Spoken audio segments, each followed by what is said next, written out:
So it's been roughly a month since AMD launched its 7950X processor downward and just made a huge splash with their IPC uptick, their core count uptick, and just the amazing performance that 7000 series is. And we all said Intel better pull out one hell of a rabbit from its hat to have any chance of competing. Well, we've got the 13900K review results and benchmark results today. I'm gonna tell you right now, this might be the hardest decision for consumers to make regarding CPU in terms of performance that we have seen in like 20 years.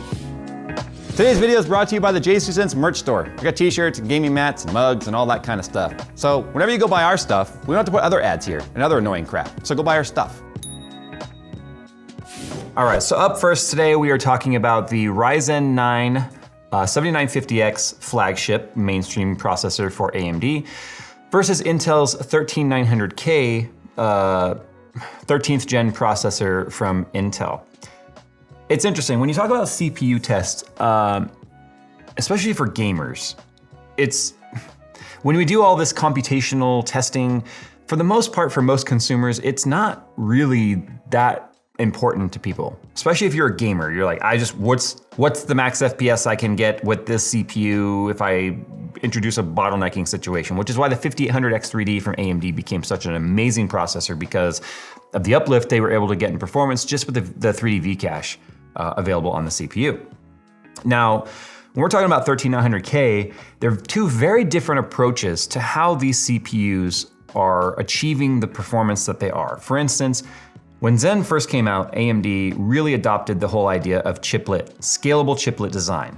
So you have your memory controller and your cache. So you have your memory controller as a separate IO controller die on the substrate, and then you have scalable chiplets, 1 or 2, depending on how many cores there are. And that's how with the AMD 7950X, you're able to get 16 cores and 32 threads of SMT or simultaneous multi-threading performance on the CPU.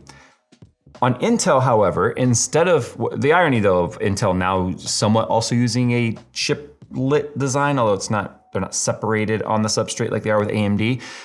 They called this a glued CPU. It's funny because now Intel's gluing together their own concepts as well. So we've got built upon the same concept we found with the 12th gen CPU, which is basically having a P core and an E core. P cores are performance. They have hyperthreading enabled. They are full scale, full size cores that can then hand off and deal with hyperthreading as they have for generations. But now we have the E core, which is a smaller, less boosting, less powerful core that's able to handle a lot of the lower demanding tasks or background tasks or whatever to allow your CPU to be able to be running full speed with P cores handling tasks while E cores are doing other things in the background. For 13th gen, they chose to basically just up the E core count kind of across the board. So now with 13th gen, we have a 24 core, but it's an 8 P core, 16 E core, 32 thread CPU. Very interesting design. What's nice about it, it's got 36 megabytes of L3 cache. It's got 32 megabytes of L2 cache. It's a lot. Remember, the more cache you can get on the CPU, the less CPU has to rely on RAM to get its critical tasks performed, which means faster response, lower latency.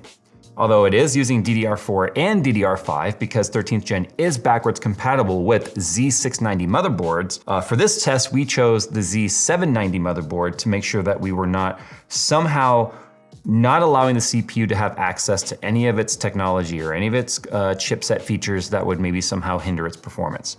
We are also running it on crucial DDR5. So it's important to note that to get the most out of both 12th gen and 13th gen, running it on its native chipsets or chipsets designed for them, so that being obviously Z690 for 12th gen, Z790 for Intel, although a more expensive platform to adopt, you are gonna get full feature sets by doing so. Now for RAM, I ended up using the crucial, fairly basic set of RAM. It's 64 gigabytes of GDDR, or not GDDR, I'm so much graphics on the brain. DDR5, this is a 64 gigabyte kit, 2x32. Doesn't have a heatsink on it. I really wanted to test this RAM because I've seen it really sort of talked about, and I was curious as to how hot the RAM modules would get with no cooling on them. And to my surprise, I didn't use a thermometer because I don't have a laser thermometer. I've lost it. I have one, but I lost it. I could touch the chips with it under load, and they weren't hot at all. But anyway, this is DDR5 4800 megahertz. I pushed it to 5000. I was curious if I could overclock it. DDR5 is where you're gonna get the most performance out of this particular setup. But DDR5 is also one of the more expensive things to adopt right now when it comes to memory. So that's why Crucial kind of partnering with us on this launch made this I don't wanna say a no-brainer, but if you're the kind of person that wants to buy the latest and greatest, but you're gonna leave performance on the table by running it with DDR4, to me that doesn't make a whole lot of sense. But because there are RAM options out there that aren't gonna completely break the bank and was still able to overclock it, I just went to 5000 to match what we did on 12th gen. It could probably even go farther, I just haven't personally tested it. But anyway, it is running Micron chips on there. It's a CL40, it's 1.1 volt. So that's probably one of the reasons why it's also not that hot, because it's at 1.1 volts. So some of the RAM for DDR5 goes up to 1.3, which can make it very warm. But anyway, we'll put a link to the RAM down below if you guys are looking for DDR5 setups and you aren't looking to break the bank with like crazy RGB setups and stuff when it comes to RAM. But you guys can find that there's actually quite a value when it comes to not going with super flashy on the RAM. But I do recommend DDR5 if you're adopting 13th gen or even 12th gen, if you can afford it. AMD, on the other hand, requires DDR5. There's no backwards compatibility there, the AM5 socket, all that sort of stuff. But a 13th gen will run in a Z690 motherboard. So let's say you are running 12th gen and you wanna step up to 13th gen, you can do that. So I just wanted to sort of point that out. Also too, there are two versions of the 13900K. There's the K and the KF. That's a SKU that has existed now for quite a few generations, since 9900K, 900KF, I believe. The KF basically just removes the Intel UHD graphics, the 770 graphics from the die. So you save 25 bucks by taking that out. I personally feel it's worth it to have it if you aren't extremely tight on your budget, because it does come in handy having an iGPU to be able to handle some of your troubleshooting tasks. If you're looking at having a graphics card that's maybe not turning on or something, you can troubleshoot the issue. Or if you're doing any sort of like Premiere, video editing or whatever, because having QuickSync available to you is also a nice to have, which in my opinion is worth the 25 bucks alone. All right, enough chatting. Let's just go ahead, let's put the benchmarks up there. Let's just put it all out on the table and see how these two, now that they have finally met head to head, how they really compare.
Okay, so starting off with Cinebench R23 multi-core, 38,714. This is R23, like I mentioned. I wanna point out, all these tests that we use, with the exception of Forza Horizon 5 for bottlenecking, is free tests that you can download and compare yourself. There's a million different ways you can do CPU tests. So I chose to use these free synthetic benchmarks that give us very, very solid A/B testing. They're also free, like I said. You can go and download your own if you wanna see how much uplift you would have with your current system versus this. Download it, run it, compare it.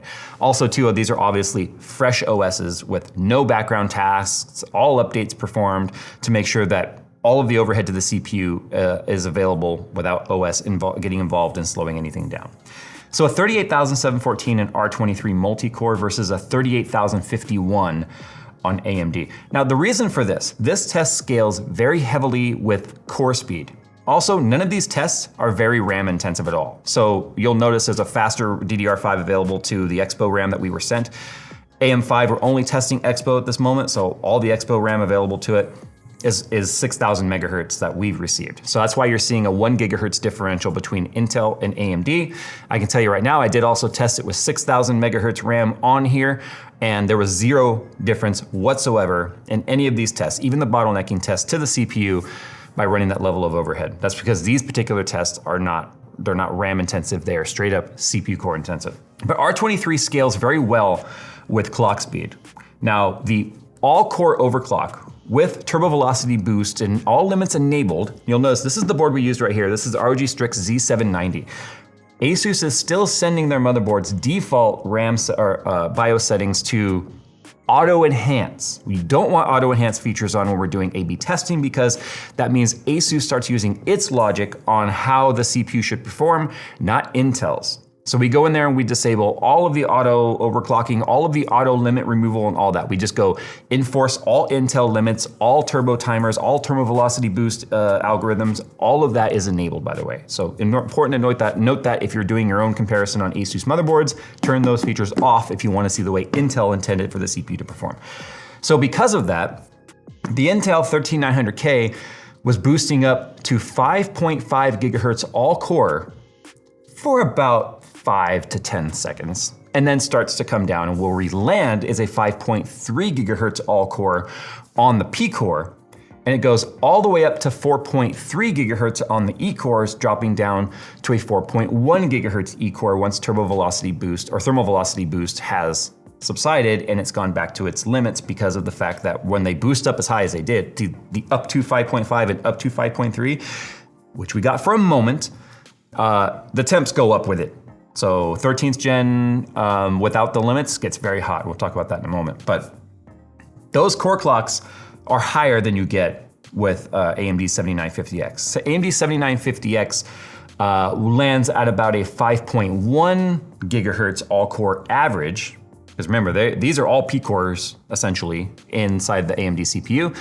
And so up to 5.3 or 5.2 all-core, you'll find one CCD lands at about 5.05 or 5,050 megahertz, and then the other CCD, like CCD1, or the better CCD, will be like 5150.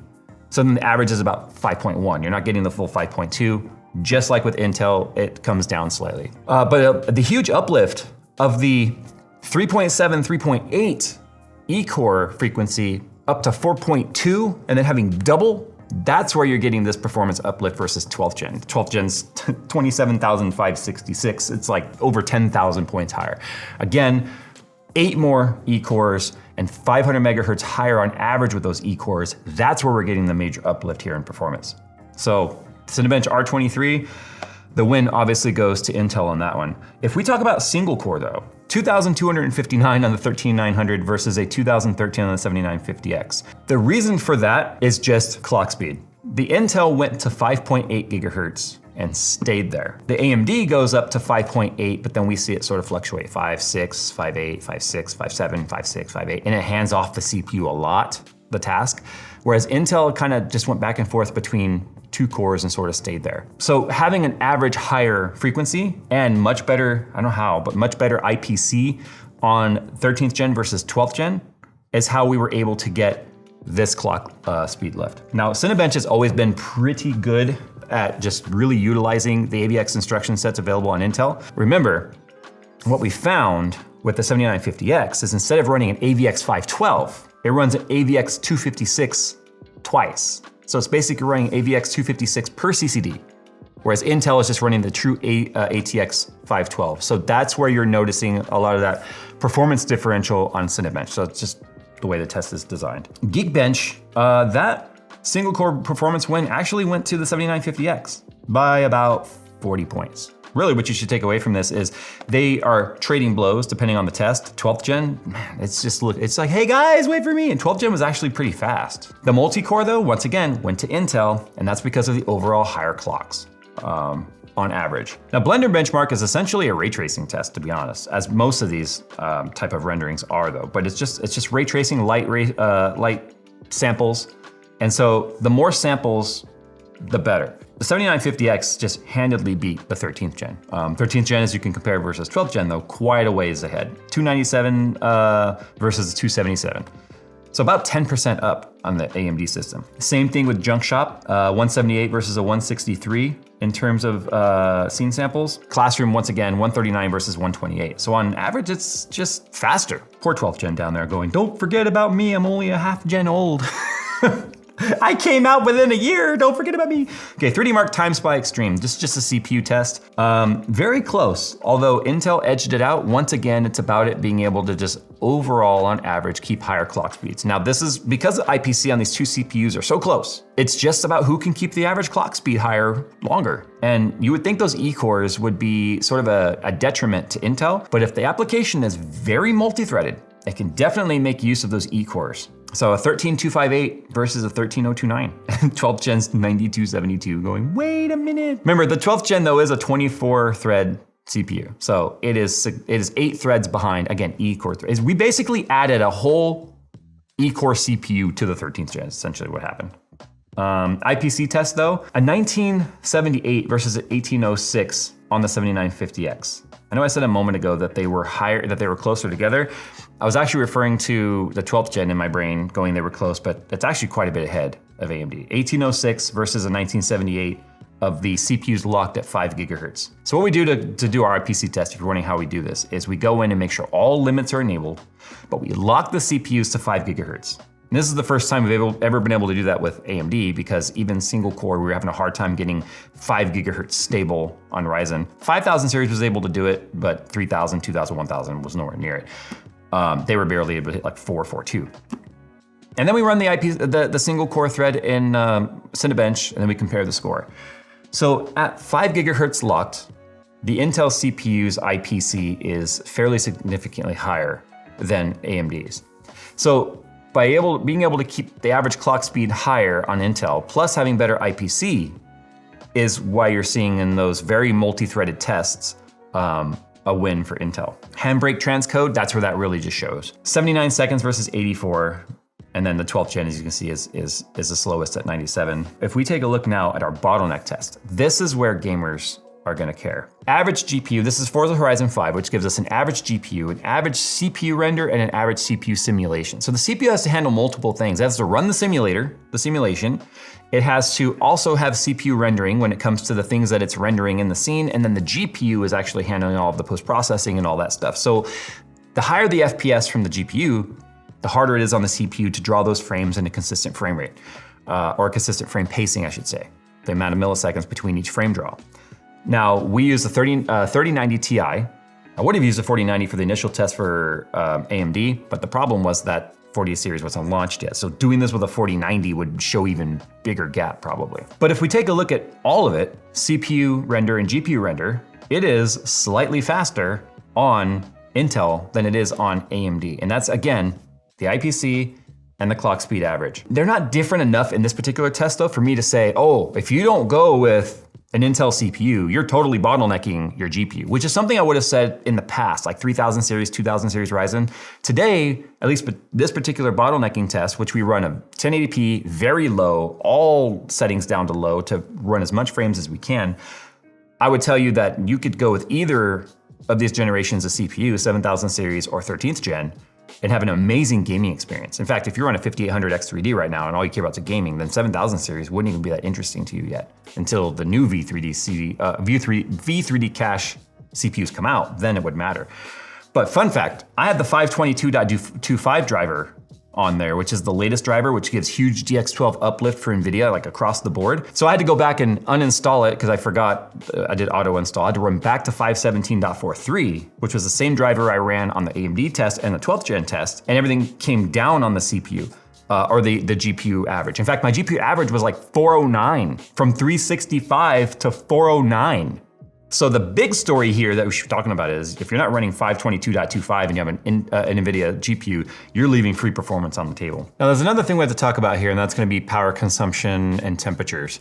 One of the things that we obviously talked about with the 7000 series is the fact that 95 Celsius is the new normal. We also have a video that we talked about where we show that you can actually do a lot of things to bring that temperature down, but it revolves voiding your warranty and filing down the IHS and a whole bunch of things. With the out-of-the-box settings, not touching anything, leaving the limits enabled. Remember I talked about the fact that the motherboards with ASUS have, enhanced optimizations and stuff that if you enable those, they allow the thermal velocity boost to go longer and such, which will affect the temperatures. But with all of the Intel logic in place, all of the Intel limits and controls, the hottest I saw the CPU get was 82C. Now that's on a 360 millimeter AIO, the exact same 360 millimeter AIO I used on the 7000 series.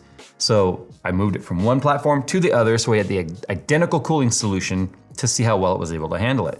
Now what's interesting about that is the fact that I saw a max power draw of 253 watts, which is exactly what it shows on the spec sheet. The average wattage on the 7950X was hovering right around 200-ish watts with a 225 watt max TDP. It wasn't pulling the full 225 available to it, whereas the Intel was going the full 253 watts, but staying at around 82C. However, the moment you lift those limits, it went right to 96C. So I didn't see any throttling, which is interesting about that because of the fact, just like on the 7950X, 95C, it would still run nearly full clock speeds. On the Intel system, it was at 95C and it would peak 96, come back down to 95. I was still getting the full 5.5 gigahertz all core and 4.3 gigahertz on the E-cores. Now that's with the AI optimized, et cetera, happening on the motherboard. So it is a slight overclock. Well, actually it's not a slight overclock. With a slight overclock, I was able to get that even higher. But yeah, with the 360 AIO, we were still seeing deep into the 90s once all those limits are lifted. So to kind of put it in perspective, with the thermal velocity boost and such, it goes to those clock speeds, but then it comes down, like I said, to like 4.1 all-core E-core and 5.3 all-core P-core. So cooling this time around on both sides. Winter's coming up, so hey, your space heaters are already there. This is the part where I talk about my recommendations on CPU. There's a couple of things you have to consider when it comes to adopting these platforms. One, where are you coming from? Do you already have DDR4 RAM you want to utilize? Well, then you can't go AMD, period. AMD 7000 series, it's a forward-facing socket. What that means is it's the first generation of AM5 that was requiring DDR5. So there's no other CPUs, no other RAM you can use. It must be a 7000 series and it must be DDR5. Intel, on the other hand, which is notorious for forcing full platform upgrades whenever you want to use it, is still backwards compatible with a previous generation motherboard, the Z690, and both of those, and the Z790 available now as well, with just basically PCIe Gen 5 lanes direct to the CPU for faster storage and stuff. You can run it on a Z690 motherboard, which you can find for cheaper than the Z790, and DDR4. So you're not gonna get the full potential. However, you could upgrade that platform later if you get the CPU now, or if you already have that platform and you just want the CPU upgrade after seeing what 12900K versus 13900 is. The other thing you have to consider is the fact that the 7950X is a $700 CPU right now at the time of filming this. $699.99 on Amazon, Micro Center, all that. But on Intel, the 13900K is $589, and the KF, which takes away the iGPU, is $25 less at $564. So as you can see on these tests, this is sort of a problem for AMD at the moment. You have a CPU that in our particular benchmarks, and please watch as many benchmark reviews as you can because they're all gonna be different methodologies, different approaches, different tests that you can use to extrapolate all the data and not knock over your motherboard, extrapolate all your data and determine which CPU is right for you. If we are looking at this purely from a budget standpoint, the Intel's pretty much the no-brainer because it's trading blows. It's beating the 7950X in this particular suite of games and stuff, and loses to Blender and Geekbench. That's it. It's cheaper by $130 minimum or $120 minimum. It's cheaper when it comes to RAM if you're truly on a budget. and it's cheaper when it comes to motherboards because it's backwards compatible. So for the first time, the value is Intel. What a weird world we're living in right now. I'm super conflicted because I'm the kind of guy that goes, you know, if I'm gonna build just a badass rig, I go with what's the top out there. I guess I'd have to wait for the newest Threadripper, but that Threadripper's never been great at gaming, and that's pretty much all I do on my systems at home and stuff. But you can see now the 12th gen, Intel made it so obsolete so fast in terms of performance. But the budget value goes to Intel because their top CPU right now is $589. And we'll be testing the 13600K because we have one of those as well. In fact, it is, you know, right there. That's $319. And that is a 14 core, 20 thread CPU, 6P cores, 80 cores. That's where we're gonna have fun checking out to see what happens if we put one of those on a lower end Z600 series motherboard with DDR4 to see what happens there. So anyway, the bottom line, and what you should take away from this right now, is for the first time, if you take the $120 differential of Intel being cheaper by that much for the top tier offerings, for the first time, you can really go with whichever brand you prefer. If it comes down to business practices or just trust in the stability of the platform and adoption rate and just things working, you can go with whichever brand you're happiest with and not feel like you're leaving something on the table massive. Back in the day, it was like, oh, especially with FX, AMD is an amazing value, but you're not gonna get the greatest, load times. You're not gonna get the greatest performance with your games and stuff, especially if the game uses, a lot of CPU for world rendering and stuff. Now it's go with whichever platform you prefer, and you're gonna have a great experience on it no matter what. I'm curious, how many of you would pick Intel because of the fact that it's cheaper overall and has cheaper options available with RAM and motherboard, or AMD because of the fact that it's not Intel? I find more people buy AMD because it's not Intel than actually being huge fans of AMD. Anyway, sound off down below how you feel about this launch, what you would buy, and why. Thanks for watching, guys, and as always, we'll see you in the next one.